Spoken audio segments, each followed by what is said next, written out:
Our internal mantra is make sure we can deliver on the pension promise, and everybody in the place buys into that, and we all focused on making sure we can get that done. And that, everybody in the organization makes some contribution to that, and we're all focused in that direction.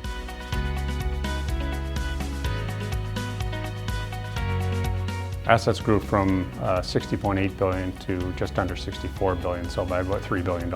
So that represents a return of 5.12%. And most importantly, we've been able to maintain our fully funded status, which rose to 122%. And that means for every dollar of current and future payments that we owe to members, we have $1.22 on hand. So more than enough to meet our obligations. In fact, CEM benchmarking tells us we have the highest 10-year return of all pension funds globally. We also have one of the highest value adds of any pension fund globally.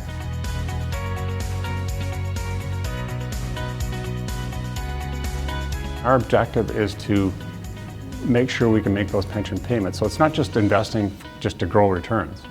It's investing to meet a specific objective. We want to take enough risk to meet our pension obligation, but not too much risk to create undue volatility in the plan that could result in a situation where we can't make that payment. So it's not about maximizing returns, it's earning enough return to meet that objective so that you don't create excessive volatility.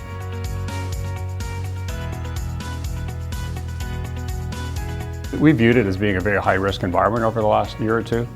So as such, we were positioned defensively. So that may have hurt our returns a bit last year, but as we've seen at the start of this year, Canadian market's down 10%, US market's down 10%, European markets are down 15%, Asian market's down 20%, and we're down 1.5%.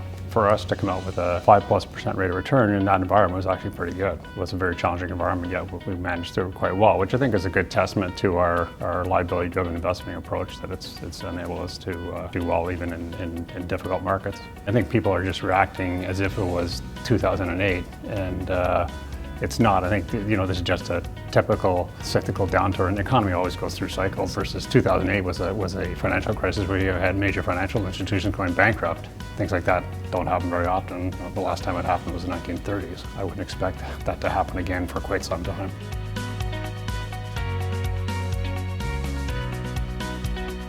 Our time horizon is 50 to 70 years, so actually weak patches of the economy like this are the best time for us to buy assets. So we can buy long-term assets at very attractive valuations here, and maybe they're not going to do great over the next year or two, but over the long run, this is the best time for us to buy. So as long as you have sufficient liquidity and be able to manage that, we have to expect lots of these downturns over the life of the plan.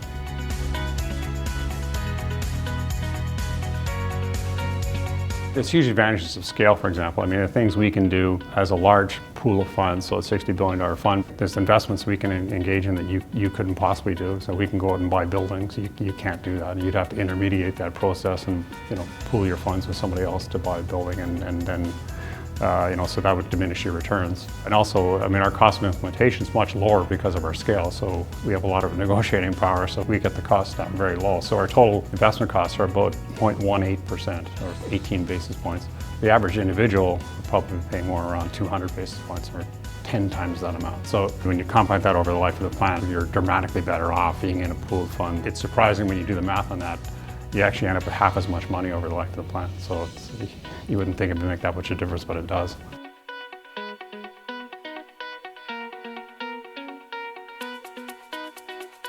In terms of the pension payments that go out, 80 cents of every dollar that gets paid out comes from investment returns, and about 20 cents comes from both the employee and the employer contribution. So it's largely funded through growth in the investment portfolio over the life of the members.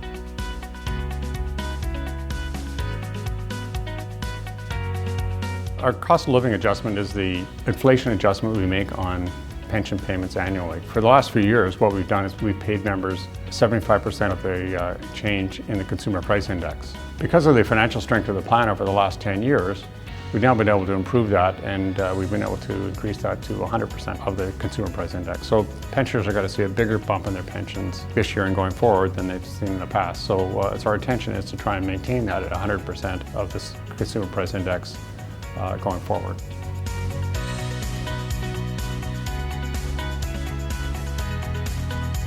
One of the great things I get to see as being CEO of the fund is I get to interact with our members, and I can see what a huge difference that makes in people's lives. So we're doing something that really allows people to retire in dignity and makes a huge difference in their lives. All of our values and our promises to members are built off that we understand that we're doing something very important and does make a difference to our members and lives and to society overall.